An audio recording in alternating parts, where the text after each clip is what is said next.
Bonjour et bienvenue dans notre série matinale sur les manifestations des dons de l'esprit. Avant de commencer, aujourd'hui de nouveau, prenez votre boisson chaude ou peut-être froide, puis installez-vous confortablement et ensemble, plongeons nos regards sur la manière dont les dons spirituels, les dons de l'Esprit Saint peuvent se manifester et enrichir notre quotidien.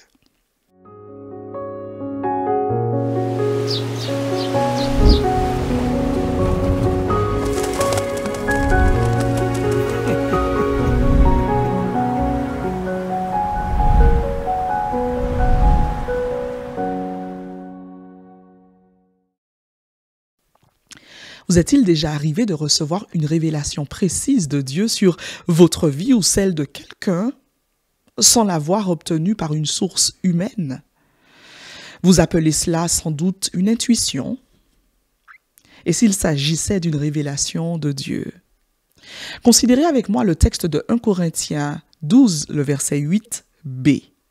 À un autre, une parole de connaissance, selon le même esprit.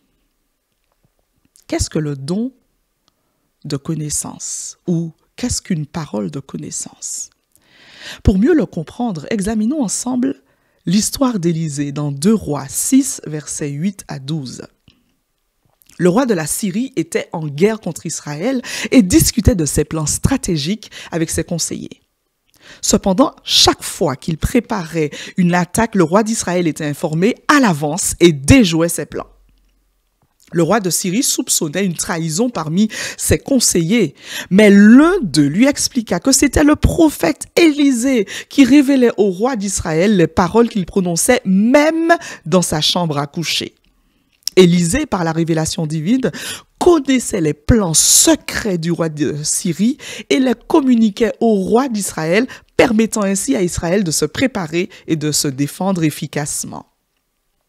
Ainsi, au travers des dons de connaissance, Dieu révèle à celui qui possède ce don des faits cachés, passés ou présents, sans que cela vienne d'une quelconque source humaine. C'est ainsi également que Jésus a su que la Samaritaine avait eu 5 maris, comme relaté dans Jean 4, versets 16 à 18. Alors, comment reconnaître ce don? Si vous ressentez parfois une conviction forte sur une situation que vous n'avez pas apprise par des moyens naturels, c'est peut-être le don de connaissance en action.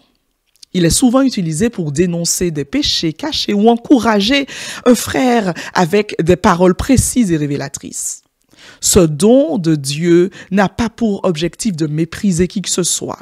Il convient donc de faire preuve d'humilité et de discernement afin de s'assurer que c'est bien Dieu et non notre imagination qui est à l'origine de ces révélations. Ils sont bénéfiques pour la communauté. Alors demande à Dieu si c'est sa volonté de te l'accorder et sois béni.